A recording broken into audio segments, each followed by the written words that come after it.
സ്ത്രീ സ്ത്രീ നേതൃത്വത്തിൽ വന്നുകൊണ്ട് കാര്യമില്ല. അത് വെറുതെ പറയുന്നതാണ്. അത് സ്ത്രീകൾ വന്നാലൊക്കെ ശരിയാവും എന്നൊക്കെ. മോഹൻലാൽ പ്രസിഡന്റ് ആയിരിക്കുന്ന സമയത്തോ അല്ലെങ്കിൽ മമ്മൂട്ടി പ്രസിഡന്റ് ആയിരിക്കുന്ന സമയത്തോ ഇന്നസെന്റ് ആയിരിക്കുന്ന സമയത്തോ അങ്ങനെ ഒരു സിറ്റുവേഷൻ ഉണ്ടാവില്ല. ഇതുവരെ ഒരു സ്ത്രീയാണെന്നുള്ളത് ഒരു കാര്യം തന്നെയാണ്. ആ അർത്ഥത്തിൽ ഈ ആക്രമണം വന്നപ്പോൾ അവർ ഇമോഷണലായിട്ട് നമ്മൾ ചിലപ്പോൾ ബോധം കെട്ടി വീഴും. ഈ നേതൃത്വത്തിൽ വന്നുകൊണ്ട് കാര്യമില്ല. അത് വെറുതെ പറയുന്നതാണ്. അത് സ്ത്രീകൾ വന്നാലൊക്കെ ശരിയാവും എന്നൊക്കെ.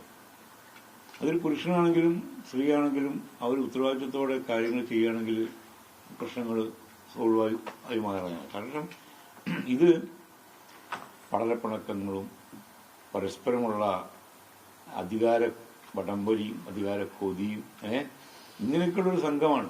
അതായത് ഒരു പാനലായിട്ട് ജയിച്ചു വന്നതല്ല. നമ്മളൊരു പാനലായിട്ട് ജയിച്ചു വരുമ്പോൾ നമുക്കൊരു പോളിസി ഉണ്ടാവും. ഏത് രാഷ്ട്രീയ പാർട്ടിയാണെങ്കിലും അങ്ങനെ, അല്ലെങ്കിൽ ഒരു ഗ്രൂപ്പായിട്ട് വരുമ്പോൾ ഇത് ഇൻഡിവിജ്വലായിട്ട് മത്സരിച്ചിട്ട് വരുന്ന ആൾക്കാരാണ്. ഇൻഡിവിജ്വലായിട്ട് മത്സരിച്ച് വരുമ്പോൾ അവർക്കൊരു സ്വകാര്യ താല്പര്യങ്ങളുണ്ടാവുക.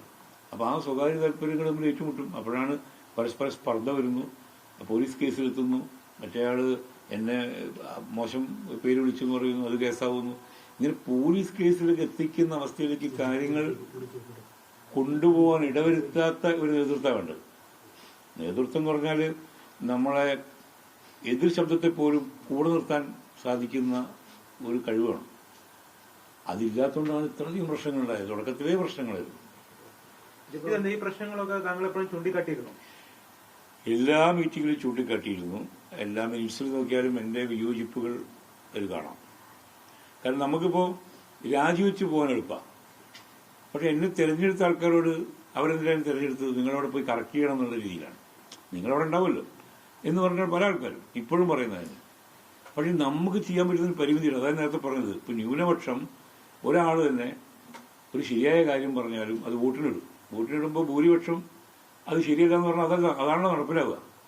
പല വിഷയങ്ങളിലും അങ്ങനെ സംഭവിച്ചിട്ടുള്ളത്. അതിപ്പോൾ അവർ സംഭവിച്ചില്ലല്ലോ. ഓരോന്നായിട്ട് ഞാൻ ജനറൽ സെക്രട്ടറിയോട് ചോദിച്ചിട്ടുണ്ട്, ഇന്ന കാര്യങ്ങളിലൊക്കെ ഞാൻ എഴുതി മിക്സ് നോക്കാൻ പറഞ്ഞത് ശരിയാണ്. കാരണം അനുഭവത്തിൽ നിന്നാണ് നമ്മളൊക്കെ പഠിക്കുന്നത്.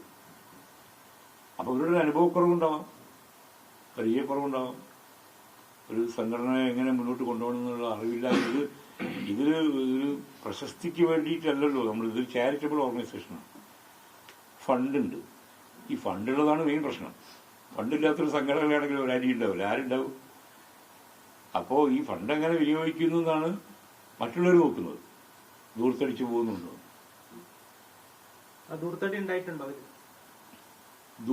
ഉണ്ടായിട്ടില്ലെങ്കിലും അനാവശ്യ ചെലവുകൾ ഉണ്ടായിരുന്നു. ഉദാഹരണത്തിന് ഞാൻ പറയാം, IFFKക്ക് ഒരു പാർട്ടി കൊടുക്കുന്നു.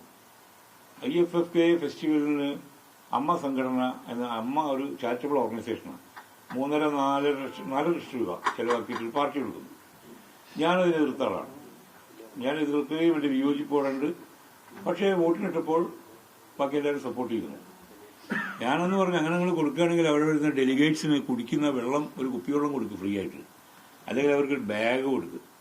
ഇത് പുറത്തുനിന്നും വരുന്ന ആൾക്കാർക്ക് വിരുന്ന് കൊടുക്കുകയാണ് ചെയ്യുന്നത് ഒരു പാർട്ടി. അപ്പൊ അങ്ങനെയുള്ള ചില ദൂർത്തുകളൊക്കെ അതിലുണ്ട്.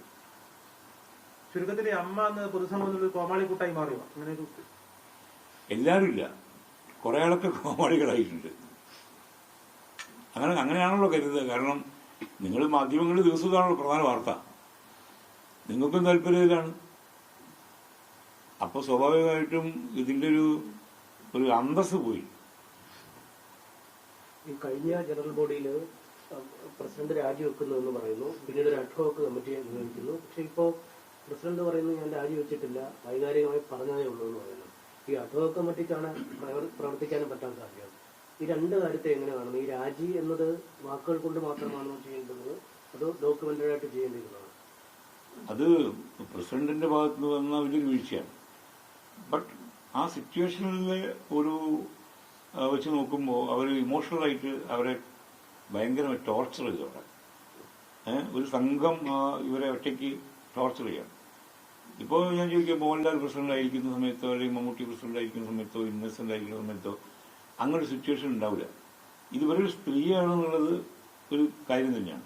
ആ അർത്ഥത്തിൽ ഈ ആക്രമണം വന്നപ്പോൾ അവർ ഇമോഷണലായിട്ട് നമ്മൾ ചിലപ്പോൾ ബോധം കെട്ടി വീഴും. ചിലപ്പോൾ നമ്മൾ വയലന്റ് ആവും, ചിലപ്പോൾ വാക്കുകൾ തന്നെ നമ്മൾ അറിയാതെ നമ്മൾ വായുന്നു വരും. അങ്ങനെ ഒരു സ്ലിപ്പ് ഓഫ് ടങ് ആണെന്ന് എനിക്ക് തോന്നിയത്. പെട്ടെന്നുള്ള ഇമോഷണൽ ഞാൻ രാജിവെക്കുന്നു എന്നൊന്നും സമാധാനമായല്ലോ എന്ന് പറയുന്ന രീതിയിൽ പോയി. പക്ഷെ പിന്നെ അവർ പറഞ്ഞതിൽ യുക്തിയില്ല എന്ന് മനസ്സിലായി. കാരണം ഞാനും എക്സിക്യൂട്ടീവ് കമ്മിറ്റി അംഗങ്ങളും രാജിവെക്കുന്നു എന്ന് പറയാൻ അവർക്ക് റൈറ്റ് ഇല്ല. കാരണം ഞങ്ങൾക്കൊക്കെ സ്വന്തം എക്സിക്യൂട്ടീവ് കമ്മിറ്റി ഞങ്ങൾക്കൊക്കെ ഞങ്ങളുടേതായ നിലപാടുകളും ഞങ്ങളുടേതായ അഭിപ്രായങ്ങളൊക്കെ ഉണ്ടല്ലോ. അവർക്കത് വിലക്കെടുക്കാൻ പറ്റില്ലല്ലോ. അവർക്ക് വേണേൽ രാജിവെക്കാം. ഇനി അവർ രാജിവെക്കുകയാണെങ്കിൽ തന്നെ സംഘടന മുഴുവൻ പോകുന്നില്ല. വൈസ് പ്രസിഡന്റിന്റെ അവിടെ അടുത്തത് വൈസ് പ്രസിഡന്റാണ് പ്രസിഡന്റ് ആവുള്ളത്. ജയൻ ചേർത്തലാണ് വൈസ് പ്രസിഡന്റാണ്. അപ്പം മൊത്തം ഭരണസമിതി രാജിവെക്കുമെന്ന് അവർ പറഞ്ഞുകൊണ്ട് കാര്യമൊന്നുമില്ല.